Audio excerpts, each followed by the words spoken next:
Como solo tengo un conocimiento rudimentario de la anatomía humana, no estaba seguro de lo que eso significaba. ¿Qué tipo de dolor habría producido eso?, pregunté. Déjame ponerlo de esta manera, respondió. ¿Sabes el tipo de dolor que sientes cuando te golpeas el codo y le das al hueso gracioso? De hecho, ese es otro nervio, llamado el nervio ulnar. Es extremadamente doloroso cuando lo golpeas accidentalmente. Bueno, imagina que tomas un par de alicates y aprietas y aplastas ese nervio, dijo, enfatizando la palabra apretar, mientras giraba un par de alicates imaginarios. El efecto sería similar a lo que experimentó Jesús. Hice una mueca ante la imagen y me retorcí en mi silla. El dolor era absolutamente insoportable, continuó. De hecho, era literalmente indescriptible. Tuvieron que inventar una nueva palabra, insoportable. Literalmente. Insoportable significa fuera de la cruz. Piensa en eso. Necesitaban crear una nueva palabra porque no había nada en el idioma que pudiera describir la intensa angustia causada durante la crucifixión. En este punto, Jesús fue levantado mientras se unía la traviesa a la estaca vertical, y luego se clavaron clavos en los pies de Jesús. De nuevo, los nervios en sus pies habrían sido aplastados, y habría habido un tipo de dolor similar. Los nervios aplastados y accionados eran ciertamente bastante malos, pero necesitaba saber qué efecto tendría estar colgado en la cruz sobre Jesús. ¿Qué estrés habría puesto esto en su cuerpo? Metherell respondió. Primero que nada, sus brazos habrían sido estirados de inmediato, probablemente unos 6 pulgadas de largo, y ambos hombros se habrían dislocado. Puedes determinar esto con simples ecuaciones matemáticas. Esto cumplió la profecía del Antiguo Testamento en el Salmo 22, que predijo la crucifixión cientos de años antes de que ocurriera, y dice, «Mis huesos están fuera de lugar». Metherell había dejado claro, de manera gráfica, el dolor soportado al comenzar el proceso de crucifixión, pero necesitaba llegar a lo que finalmente quita la vida a una víctima de crucifixión, porque esa es la cuestión clave para determinar si la muerte puede ser fingida o eludida. Así que le planteé directamente a Metherell la pregunta sobre la causa de la muerte. Una vez que una persona está colgando en posición vertical, respondió, la crucifixión es esencialmente una muerte agonizante y lenta por asfixia. La razón es que las tensiones en los músculos y el diafragma ponen el pecho en la posición de inhalación. Básicamente, para exhalar, la persona debe empujar con los pies para que la tensión en los músculos se alivie por un momento. Al hacerlo, el clavo desgarraría el pie, eventualmente, quedando atrapado contra los huesos tarsales. Después de lograr exhalar, la persona podría relajarse y tomar otra respiración. De nuevo, tendría que empujarse hacia arriba para exhalar, raspando su espalda ensangrentada contra la madera áspera de la cruz. Esto continuaría y continuaría hasta que la completa agotamiento se apoderara y la persona no pudiera empujarse hacia arriba y respirar más. A medida que la persona ralentiza su respiración, entra en lo que se llama acidosis respiratoria. El óxido de carbono en la sangre se disuelve como ácido carbónico, lo que provoca que la acidez de la sangre aumente. Esto eventualmente lleva a un latido irregular del corazón. De hecho, con su corazón latiendo de manera errática, Jesús habría sabido que estaba en el momento de la muerte, que es cuando pudo decir, «Señor, en tus manos encomiendo mi espíritu». Y luego murió de un paro cardíaco. Fue la explicación más clara que había escuchado sobre la muerte por crucifixión. Pero Metherell no había terminado. Incluso antes de que muriera, y esto también es importante, el shock hipovolémico habría causado una frecuencia cardíaca rápida sostenida que habría contribuido a la insuficiencia cardíaca, resultando en una acumulación de líquido en la membrana alrededor del corazón, llamada derrame pericárdico, así como alrededor de los pulmones, que se llama derrame pleural. ¿Por qué es eso significativo? Debido a lo que sucedió cuando el soldado romano se acercó, y estando bastante seguro de que Jesús estaba muerto, lo confirmó al clavarle una lanza en el costado derecho. Probablemente fue su lado derecho, eso no es seguro, pero por la descripción, probablemente fue el lado derecho, entre las costillas. La lanza aparentemente atravesó el pulmón derecho y entró en el corazón. Así que, cuando se sacó la lanza, salió un poco de líquido, el derrame pericárdico y el derrame pleural. Esto tendría la apariencia de un líquido claro como agua, seguido de un gran volumen de sangre, como lo describió el testigo Juan en su Evangelio. Juan probablemente no tenía idea de por qué salió tanto sangre como un líquido claro. Ciertamente, eso no es lo que una persona sin entrenamiento como él habría anticipado. Sin embargo, la descripción de Juan es consistente con lo que la medicina moderna esperaría que hubiera sucedido. Al principio, esto parecería darle credibilidad a que Juan fue un testigo ocular. Sin embargo, parecía haber un gran defecto en todo esto. Saqué mi Biblia y pasé a Juan 19, versículo 34. Espera un momento, Doc, protesté. Cuando lees con atención lo que dijo Juan, él vio salir sangre, agua. Él puso intencionalmente las palabras en ese orden. Pero según tú, el líquido claro habría salido primero. Así que, hay una discrepancia significativa aquí. Metherell sonrió levemente. No soy un erudito griego, respondió, pero, según las personas que sí lo son, el orden de las palabras en griego antiguo no se determinaba necesariamente por la secuencia, sino por la prominencia. Esto significa que, dado que había mucha más sangre que agua, tendría sentido que Juan mencionara la sangre al principio. Concedí el punto, pero hice una nota mental para confirmarlo yo mismo más tarde. En este momento dije, ¿cuál habría sido la condición de Jesús? Metherell mantuvo su mirada fija en la mía. Él respondió con autoridad, no hay absolutamente ninguna duda de que Jesús estaba muerto. Doctor, la afirmación de Metherell parecía estar bien respaldada por la evidencia, pero aún había algunos detalles que quería abordar, así como al menos un punto débil en su relato, que podría socavar la credibilidad del relato bíblico. Los evangelios dicen que los soldados rompieron las piernas de los dos criminales que estaban siendo crucificados con Jesús. Dije, ¿por qué habrían hecho eso? Si querían acelerar la muerte, con el sábado y la Pascua acercándose, los líderes judíos ciertamente querían terminar con esto antes del atardecer. Los romanos usarían el asta de acero de una lanza romana corta para romper los huesos de las piernas del víctima. Esto le impediría empujar con sus piernas para poder respirar, y la muerte por asfixia ocurriría en cuestión de minutos. Por supuesto, se nos dice en el Nuevo Testamento que las piernas de Jesús no fueron rotas, porque los soldados ya habían determinado que estaba muerto, y solo usaron la lanza para confirmarlo. Esto cumplió otra profecía del Antiguo Testamento sobre el Mesías, que es que sus huesos permanecerían intactos. De nuevo intervine. Algunas personas han tratado de sembrar dudas sobre los relatos evangélicos atacando la historia de la crucifixión, dije. Por ejemplo, un artículo en el Harvard Theological Review concluyó hace muchos años que había sorprendentemente poca evidencia de que los pies de una persona crucificada fueran perforados por clavos. En cambio, decía el artículo, las manos y los pies de la víctima estaban atados a la cruz con cuerdas. ¿No consideras que esto plantea problemas de credibilidad con el relato del Nuevo Testamento? Dr. Metherell se inclinó hacia adelante hasta que estuvo sentado al borde de su silla.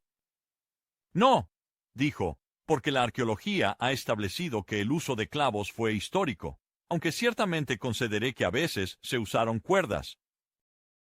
¿Cuál es la evidencia? En 1968, arqueólogos encontraron restos de 3 docenas de judíos muertos en la revuelta contra Roma. Una víctima, Johanan, fue crucificada con un clavo en sus pies y madera de olivo, 70. Una víctima, cuyo nombre aparentemente era Johanan, había sido crucificado, y, efectivamente, encontraron un clavo de 7 pulgadas todavía clavado en sus pies, con pequeños trozos de madera de olivo de la cruz aún adjuntos. Esta fue una excelente confirmación arqueológica de un detalle clave en la descripción de la crucifixión en los evangelios. Toqué. Sé. Pero otro punto de disputa concierne a la capacidad de los romanos para determinar si Jesús estaba muerto, señalé. Estas personas eran muy primitivas en términos de su comprensión de la medicina y la anatomía y cosas por el estilo. ¿Cómo sabemos que no se equivocaron al declarar que Jesús ya no estaba vivo? Te concederé que estos soldados no fueron a la escuela de medicina, pero recuerda que eran expertos en matar personas. Ese era su trabajo, y lo hacían muy bien. Sabían sin lugar a dudas cuándo una persona estaba muerta. Y en realidad no es tan terriblemente difícil de averiguar. Además, si un prisionero lograba escapar, los soldados responsables serían condenados a muerte. Así que tenían un gran incentivo para asegurarse de que cada una de las víctimas estuviera muerta. Cuando lo quitaron de la cruz, apelando a la historia y la medicina, a la arqueología, incluso a las reglas militares romanas, Metherell había cerrado todas las escapatorias. Jesús no pudo haber bajado de la cruz con vida. Pero aún así, lo presioné más. ¿Hay alguna forma posible, de que Jesús pudiera haber sobrevivido a esto? Metherell sacudió la cabeza y me señaló con el dedo para enfatizar. Absolutamente. Oh, dijo. Recuerda que él ya estaba en shock hipovolémico por la masiva pérdida de sangre. Incluso antes de que comenzara la crucifixión, él no podría haber fingido su muerte, porque no puedes fingir la incapacidad de respirar por mucho tiempo. Además, la puñalada de la lanza en su corazón habría resuelto el asunto, de una vez por todas, y los romanos no iban a arriesgar su propia muerte permitiendo que él se fuera con vida. Así que dije, cuando alguien te sugiere que Jesús simplemente se desmayó en la cruz, yo les digo que es imposible. Es una teoría fantasiosa sin ningún posible fundamento. De hecho, sin embargo, no estaba del todo listo para dejar el tema. A riesgo de frustrar al doctor, dije, especulemos que lo imposible sucedió, y que Jesús de alguna manera logró sobrevivir a la crucifixión. Digamos que pudo escapar de sus vendas de lino, mover la enorme piedra de la entrada de su tumba, y pasar por los soldados romanos que estaban de guardia. Médicamente hablando, ¿en qué condición habría estado después de haber encontrado a sus discípulos? Metherell era reacio a jugar ese juego. Una vez más, enfatizó, volviéndose un poco más animado, que simplemente no hay forma de que él pudiera haber sobrevivido a la cruz. Pero si lo hubiera hecho, ¿cómo podría haber caminado después de que le hubieran clavado clavos en los pies? ¿Cómo pudo haber aparecido en el camino a Emaús poco tiempo después, paseando largas distancias? ¿Cómo pudo haber usado sus brazos después de que fueron estirados y sacados de sus articulaciones? Recuerda, también tenía heridas masivas en la espalda, y una herida de lanza en el pecho. Entonces hizo una pausa. Algo hizo clic en su mente, y ahora estaba listo para hacer un punto final que clavaría una estaca en el corazón de la teoría del desmayo de una vez por todas. Era un argumento que nadie había podido refutar, desde que fue propuesto por primera vez por el teólogo alemán David Strauss en 1835. Escucha, dijo Metherell, una persona en ese tipo de condición patética nunca habría inspirado a sus discípulos a salir y proclamar que Él es el Señor de la vida, y que ha triunfado sobre la tumba. ¿Ves lo que estoy diciendo? Después de sufrir ese horrible abuso, con toda la catastrófica pérdida de sangre y el drama, se habría visto tan lamentable que los discípulos nunca lo habrían aclamado como un conquistador victorioso de la muerte. Se habrían sentido mal por él y habrían tratado de cuidarlo para que se recuperara. Así que, es absurdo pensar que si él se les hubiera aparecido en ese estado horrible, sus seguidores habrían sido impulsados a iniciar un movimiento mundial, basado en la esperanza de que algún día, ellos también tendrían un cuerpo resucitado como ese. Simplemente, no hay forma. De manera convincente, magistralmente, Metherell había establecido su caso más allá de toda duda razonable. Lo había hecho enfocándose exclusivamente en la pregunta del cómo. ¿Cómo fue ejecutado Jesús de una manera que asegurara absolutamente su muerte? Pero al final, sentí que algo faltaba. Había accedido a su conocimiento, pero no había tocado su corazón. Así que mientras estábamos de pie para darnos la mano, me sentí obligado a hacer la pregunta del por qué que pedía ser planteada. Alexander, antes de irme, déjame preguntarte tu opinión sobre algo. No tu opinión médica, no tu evaluación científica, solo algo de tu corazón. Sentí que bajaba un poco la guardia. Sí, dijo, lo intentaré. Jesús caminó intencionalmente hacia los brazos de su traidor. No resistió el arresto. No se defendió en su juicio. Era claro que se estaba sometiendo voluntariamente a lo que tú has descrito como una forma de tortura humillante y agonizante. Y me gustaría saber por qué. ¿Qué podría haber motivado a una persona a aceptar soportar este tipo de castigo? Alexander Metherell, el hombre esta vez, no el doctor, buscó las palabras adecuadas. Francamente, no creo que una persona típica pudiera haberlo hecho. Finalmente respondió. Pero Jesús sabía lo que venía, y estaba dispuesto a pasarlo, porque esta era la única manera en que podía redimirnos, sirviendo como nuestro sustituto, y pagando la pena de muerte que merecemos por nuestra rebelión contra Dios. Esa era toda su misión, venir a la tierra. Dicho eso, aún podía sentir que la mente de Metherell, implacablemente racional, lógica y organizada, seguía desmenuzando mi pregunta hasta llegar a su respuesta más básica e irreducible. Así que cuando preguntas, ¿qué lo motivó?, concluyó, bueno, supongo que la respuesta se puede resumir en una palabra, y esa sería amor.